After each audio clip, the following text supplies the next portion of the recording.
Mega estruturas. Construções em escalas absurdas. Algo grande demais para ser tratado como um prédio, uma cidade ou uma estação comum. Pode envolver um planeta inteiro, pode atravessar o espaço, pode cercar uma estrela, pode carregar civilizações por gerações, ou crescer tanto que ninguém mais consegue dizer onde ela começa e onde ela termina. Na ficção científica, essas estruturas aparecem quando uma civilização alcança um nível de poder quase impossível de imaginar. Ela mostra tecnologia, ambição, controle e muitas vezes decadência, porque uma construção desse tamanho nunca existe por acaso. Ela precisa de recursos imensos, de milhares ou milhões de trabalhadores, de uma sociedade inteira organizada em torno de um objetivo e às vezes uma obsessão grande o bastante para mudar o destino de mundos inteiros. Algumas megaestruturas são para gerar energia, outras são para abrigar populações, vencer guerras e outras continuam funcionando mesmo depois que seus criadores desaparecem. Isso que torna o tema tão interessante. Quando uma obra coloca uma mega estrutura na história, ela muda a escala de tudo. O personagem não está apenas explorando um lugar, ele está entrando numa prova física de que uma civilização foi capaz de fazer o que fez, ou em alguns casos, do que aquela civilização foi capaz de perder. A esfera de Dyson é uma das ideias mais famosas de toda a ficção científica, porque ela mexe diretamente com a escala. O conceito parte de uma necessidade simples: energia. Uma civilização cresce, consome mais, se espalha por planetas, por luas, por estações e chega em um ponto em que a fonte de energia do próprio mundo já não basta. Então ela olha para a maior fonte do sistema, a estrela. A ideia foi popularizada pelo físico Freeman Dyson, que imaginou uma civilização avançada captando a energia de sua estrela por meio de uma quantidade gigantesca de estruturas em órbita. Na cultura popular, isso virou uma imagem da esfera de Dyson, uma obra colossal construída ao redor do Sol. Na prática, a versão mais aceita não é a esfera sólida com uma casca perfeita. O mais comum é pensar em um enxame de Dyson, milhões de satélites, painéis, habitats ou coletores orbitais absorvendo luz e calor em uma escala astronômica. Isso já é assustador o bastante. Uma estrela que durante toda a história humana foi símbolo de luz, calor, ciclo e divindade, vira uma usina, vira recurso, vira parte da infraestrutura de uma civilização. Essa é a força do conceito. A esfera de Dyson mostra uma sociedade capaz de reorganizar o próprio sistema solar ao redor das suas necessidades. Para construir algo assim, seria preciso matéria-prima de uma escala absurda, planetas desmontados, asteroides minerados até o fim, rotas de transporte automatizadas, milhões ou bilhões de componentes funcionando em conjunto. Não é só engenharia, é um projeto que muda a cara do céu. Existe outro detalhe interessante: uma mega estrutura dessa talvez fosse invisível de perto para quem já vive nela, mas muito estranha para quem observa de fora. Uma estrela começaria a escurecer em padrões incomuns, a luz chegaria interrompida, oscilações apareceriam onde não deveriam. Para uma civilização distante, aquilo pareceria um problema astronômico, até surgir a suspeita mais perturbadora: alguém construiu aquilo. Na ficção, a esfera de Dyson costuma marcar um ponto em que uma civilização deixou de habitar o espaço e passou a remodelá-la. Ela não vive mais só em planetas, ela usa a estrela inteira como base de operações. Esse tipo de megaestrutura fascina porque parece o ápice do avanço tecnológico. Ao mesmo tempo, ela carrega uma sensação fria. Se uma espécie é capaz de cercar uma estrela, a diferença entre ela e nós talvez seja maior do que a diferença entre nós e qualquer civilização antiga da Terra. A esfera de Dyson coloca a humanidade no lugar de espectadora. A gente olha para o conceito e entende o tamanho da distância. Não só distância espacial, distância de poder, distância de escala, distância de ambientação. No fim, ela resume muito bem a ideia da mega estrutura, uma construção tão grande e tão gigantesca que não é só apenas uma arquitetura, ela parece astronomia.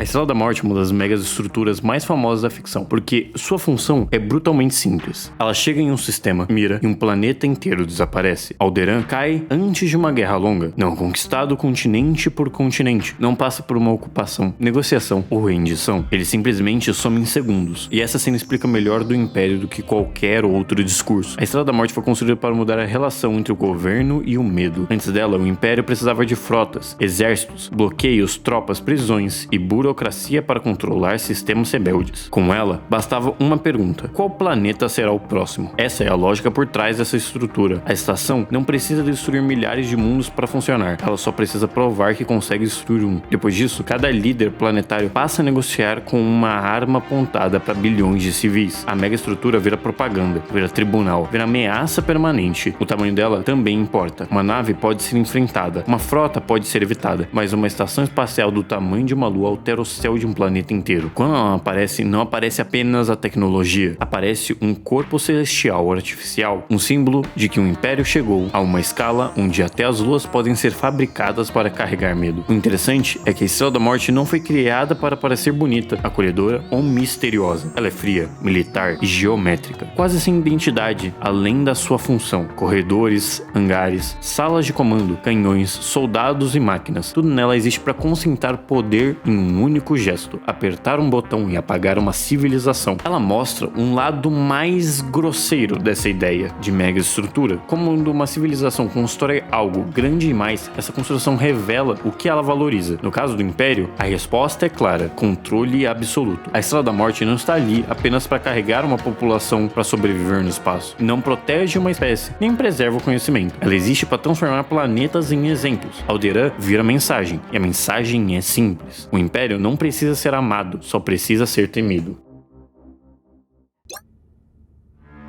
Em Warhammer 40k existem planetas onde a cidade dominou completamente o mundo. Eles são os mundos colmeia. À distância, eles parecem fortalezas impossíveis, feitas de torres continentais, fábricas infinitas, catedrais industriais, chaminés, passarelas e muralhas, plataformas e camadas urbanas empilhadas por quilômetros. De perto, a imagem fica bem pior. Bilhões de pessoas vivem dentro dessas estruturas. Em algumas fontes do universo falam em populações absurdas, chegando a dezenas ou centenas de bilhões em certos mundos. Em alguns casos, a escala é tão grande que a cidade já parece uma palavra pequena. A colmeia funciona em camadas, nos níveis superiores, onde ficam os nobres, governadores, oficiais, templos, palácios administrativos. Ali ainda existe luz, o ar é filtrado, cerimônias são feitas, poder e distância suficiente para fingir que o planeta continua civilizado. Nos níveis médios é onde a máquina trabalha, manufactórums, linhas de produção, refinarias, oficinas e depósitos, quartéis, dormitórios apertados e multidões que passam a vida inteira fabricando peças para guerras que talvez nunca vejam. Nos níveis inferiores, a colmeia começa a apodrecer. Fumaça, ferrugem, fome, gangues, mutantes, mercados ilegais e cultos escondidos. Corredores esquecidos pela administração imperial. Gente nascendo, vivendo e morrendo sem nunca ver uma árvore, um rio ou um céu de verdade. Para muitos habitantes, o planeta não é uma esfera no espaço, é um teto abaixo, uma fila de ração, uma sirene no começo do turno, uma escada que sobe para lugares que eles nunca serão permitidos subir. Esse é o tipo de mega estrutura das imagens mais fortes de Warhammer 40k, porque ela mostra um império de forma física. Tudo é vertical. Quem está acima vale mais, quem está abaixo sustenta o peso. A arquitetura vira hierarquia. A própria cidade ensina onde cada pessoa pertence, e a colmeia precisa de corpos que trabalham nas fábricas, corpos para alimentar escritórios, templos, exércitos, máquinas e guerras distantes. Até a morte pode virar parte do sistema. Em alguns mundos, restos humanos acabam sendo processados como recurso alimentar, como se a cidade recusasse desperdiçar qualquer parte de quem já foi consumido por ela em vida. A rotina é tão brutal que o absurdo vira normalidade. Um trabalhador pode acordar antes da luz artificial mudar de cor, atravessar corredores lotados, passar 16 horas em uma linha de produção, voltar para um dormitório coletivo, receber uma ração cinzenta e repetir tudo no dia seguinte. Não porque eles acreditam em um futuro melhor, mas porque o sistema não precisa que eles acreditem, precisa que ele funcione. Um mundo colmeia também cria seus próprios monstros sociais. Nos andares abaixo, longe da vigilância direta, nascem gangues, seitas, mercados de órgãos, cultos do caos e comunidades inteiras esquecidas pelo Império. Algumas áreas ficam tão antigas e perigosas que parecem ruínas dentro de uma própria cidade viva. A colmeia cresce por cima de si mesma. Novos níveis cobrem os antigos, novas fábricas enterram bairros velhos, novas ordens administrativas apagam nomes de setores reatores inteiros, com o tempo, uma pequena parte da população vira quase arqueóloga da sua própria miséria, vivendo entre máquinas que ainda funcionam, sem que ninguém saiba quem as instalou. Esse é o tipo de escala que combina com o Warhammer 40k. A mega estrutura não parece como uma maravilha tecnológica, ela parece como um destino social. Um planeta inteiro reorganizado para produzir, rezar, obedecer e depois morrer. E talvez o detalhe mais cruel seja que para o Império, tudo isso faz sentido. Cada colmeia mantém exércitos, cada fábrica manda mais arma, cada trabalhador empurra a máquina humana. Mais um dia pra frente, a cidade consome vidas, mas entrega produção. Em Warhammer 40k, a produção significa sobrevivência. Por isso, o mundo colmeia é uma mega estrutura assustadora. Ele mostra uma civilização que ainda existe, ainda constrói, ainda luta, ainda administra bilhões de pessoas, mas transformou a população em combustível urbano. No topo, os palácios atravessam a fumaça. Abaixo, alguém nasce sem nunca saber como é a cor do céu. Entre os dois, existe uma cidade tão grande que parece eterna, rangendo, trabalhando, rezando e devorando gente em nome de um império que nunca para de pedir mais.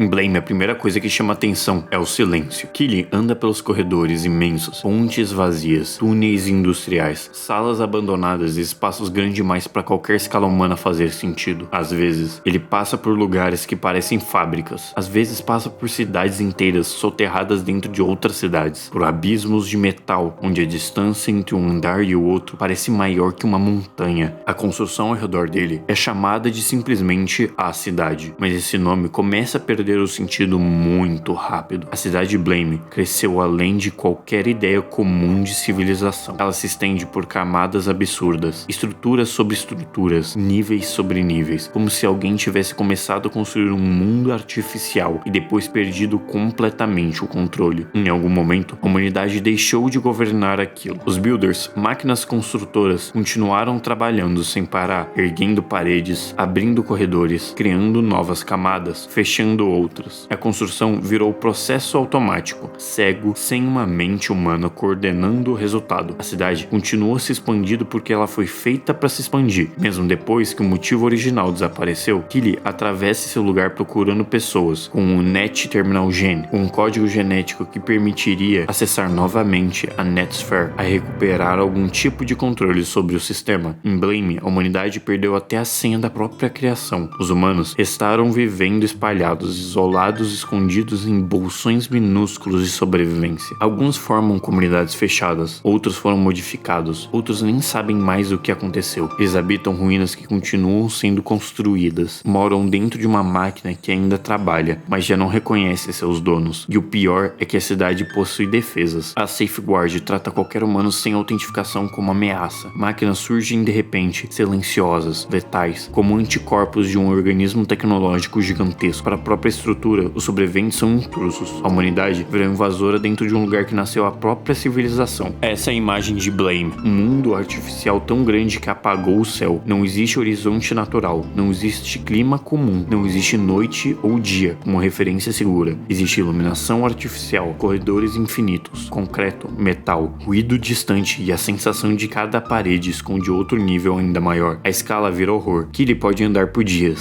semanas, meses e anos, e ainda parece estar parado diante do tamanho da estrutura. Cada ambiente dá a impressão de ser apenas uma pequena peça de algo impossível de mapear. E diferente de muitas megaestruturas da ficção, a cidade de Blame não precisa explicar sua origem o tempo todo. Ela está bem ali, fria, antiga, funcionando. O leitor entende a ruína pela caminhada, pelo vazio, pela repetição de espaços grandes demais, pelos sobreviventes que parecem pequenos demais para alterar qualquer coisa. Blame transforma a arquitetura em destino. A construção não é plano de fundo. Ela determina determina onde as pessoas nascem, vivem e morrem, para onde podem ir e para onde não podem ir, e o que podem saber e quanto tempo conseguem sobreviver. Cada porta leva a uma distância absurda. Cada encontro humano parece raro, quase improvável, porque a estrutura cresceu tanto que separou tudo. A solidão de Blame vem daí. Não é solidão de estar em um planeta vazio, é a solidão de estar cercada por construção humana, e ainda assim não encontrar humanidade. A cidade é o sonho tecnológico levado ao colapso, a automação perfeita, expansão infinita, sistemas inteligentes, defesas autômatas e controle digital. Diferente das cidades colmeias de Warhammer, as pessoas não vivem e morrem ali porque estão dentro de um sistema que exige isso delas. Elas vivem e morrem ali pois é a única coisa possível para elas. Não porque é uma prisão, é porque é tão grande que seria impossível chegar no final. Blame é a ideia mais forte de uma mega estrutura. A maior construção da humanidade pode não ser seu monumento, pode ser sua tumba, um lugar onde as máquinas continuam erguendo paredes, enquanto os últimos humanos caminham perdidos dentro delas. Muito boa noite, meu nome é Opzin e eu espero de verdade que vocês tenham gostado desse vídeo. Eu fiz esse vídeo das megas estruturas porque era um assunto que eu tava a fim de falar, é um assunto que me fascina demais, são um conceito da ficção que me atrai muito. Não só esse conceito, mas o que pode ser feito com ele. Tanto que, basicamente, esse vídeo é uma desculpa pra eu falar de Blame, porque se eu falar de Blame ninguém vai querer ver. Eu espero que vocês tenham gostado. Dá um like, por favor. Compartilha e hype o vídeo. Compartilha e dá um like. Muito obrigado a todo mundo que assistiu o vídeo. Um beijo e muito boa noite.